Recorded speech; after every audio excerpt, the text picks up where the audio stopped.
नमस्कार, मैं मनोज सिन्हा हूँ। मैं 2006 नवंबर से सैरेड के साथ जुड़ा हूँ।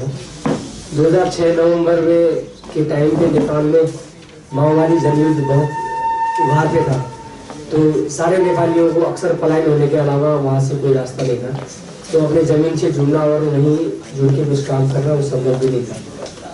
तो मैं अपने पेशे से सॉफ्टवेयर डेवलपर में वेबसाइट्स बनाता हूँ, तो इन्हीं सिलसिले में मैं सैरेड के साथ जुड़ा। तो मेरे अपना जो मास्टर, मुझे एक दिक्कत थी कि अब मैं घर से पैसे भी नहीं ला सकता और आगे पढ़ाई भी जारी करना चाहता था, और नेपाल लौटना भी मेरे संभव नहीं था।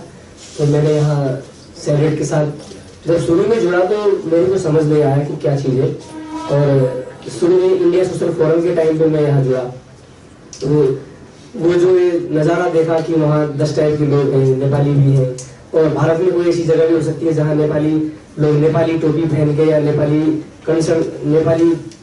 के कंसर्न में इस तरह से खुल के बात कर सकते हैं, तो उनके अधिकारों की भी बात कर सकते हैं। तो एक जो नॉर्मल बाजार पे जो आदमी डरे नेपाली रहता है, तो उससे लगा कि कहीं ना कहीं तो नेपालियों के बारे में भी खुल के बात करने का कहीं तो जगह होता रहा यहाँ पे। तो ये 2 महीने में उस टाइम पे वहाँ सैरेड के साथ में जुड़ा। तो उसके बाद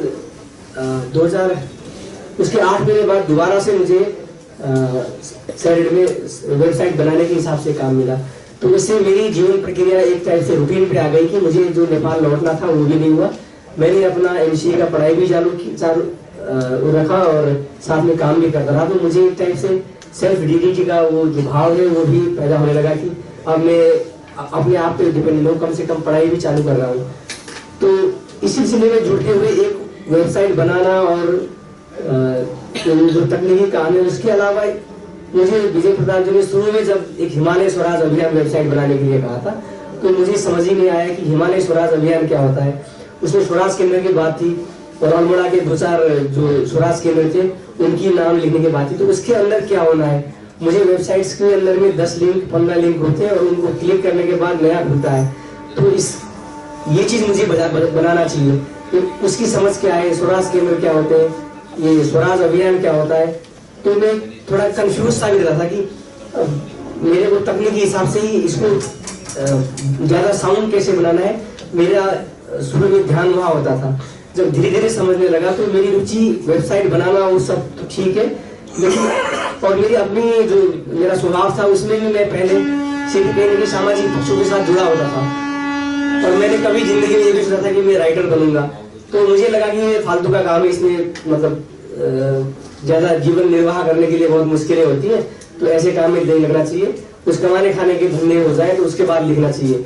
तो इस परसेप्शन से चला हुआ आदमी को मुझे लगा कि फिर इसलिए मैंने उसको पोस्टपोन कर रखा था कि ये और जो सामाजिक और ये सब सामाजिक का भी समझ नहीं था, कहीं ना कहीं एक दिमाग में एक्टिविज्म जैसा चीज तो था कि जो बगावत जैसा दिमाग में चलता था कि हाँ ये खराब है, ये नहीं होना चाहिए था, ये क्यों हुआ।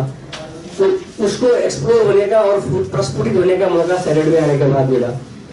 तो बाद में 2010 के बाद मैं सैरेड के सामाजिक कार्यों से भी प्रत्यक्ष रूप से जुड़ने लगा। तो उसके बाद मुझे भी समझ में आने लगा कि नेपाल का लोकतांत्रिक जो संघर्ष चल रहा था और यहाँ भी लोग कर रहे थे, माओवादियों का युद्ध क्यों हुआ, तो युद्ध होने के पीछे वजह क्या थे। तो मैंने जैसा नेपाल देखा था उस हिसाब से मैंने अपनी जैसी योजनाएं बनाई थी जीवन को। वो बदले हुए नेपाल में मुझे लगा कि थोड़ा सहज भी लगा, मुझे लगा कि नहीं, जिन परिस्थितियों के कारण नेपाल में मैंने अपने जीवन की योजनाएं बनाई थी, तो मुझे 2006-7 और रिपब्लिकन नेपाल होने के बाद लगा कि नहीं, अब तो वो नहीं भी करता तो चलता। तो क्योंकि वो प्रैक्टिस कर रहा तब कई चीजों का कल्पना नेपाल में, तब के नेपाल में संभव नहीं था। तो बाद में जो एक टाइप से बदला हुआ नेपाल देखा, तो ये नेपाल कैसे बदला और उसका असर क्या हुआ, उसकी समझ मुझे सैरेड के जो मीटिंगों के डायलॉग के रिपोर्ट होते थे उनसे समझ में आया और उनको पढ़ने भी लगा मैं। तो ये एक नेपाल और उसका संघर्ष का बात था। और दूसरा, मुझे अपने पहचान की अस्मिता के बारे में भी मुझे समझ में आने लगा कि दलित समाज का संघर्ष क्या है, आदिवासी। और शुरू में जल जंगल जमीन वाला कंफ्यूजन रहता था कि जल जंगल जमीन तो हम कहाँ पीछे होने की बात करें, हम तो सॉफ्टवेयर बना के और बड़ा बड़ा प्रोडक्शन करके, और इंडस्ट्रियल रिवोल्यूशन तो कब का हो गया था, नेपाल में हुआ ही नहीं, वो सब होता तो विकास हुआ मेरा था। तो जल जंगल जमीन से क्या हो रहा है ये सब भी समझने का मौका मिला।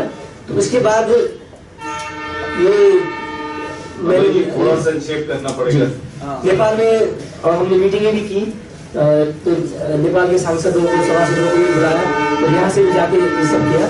तो ये प्रक्रिया में अब ये एक अभिन्न हिस्सा होके रह गया है कि लोकतांत्रिक प्रक्रिया में पर्यावरणीय लोकतंत्र के साथ के लिए क्या संघर्ष करना, कैसे संघर्ष करना और क्या उसका अहमियत है, वो समझते हुए जीवन को आगे बढ़ाना ही सेनेट के कारण मेरा लक्ष्य हो गया है।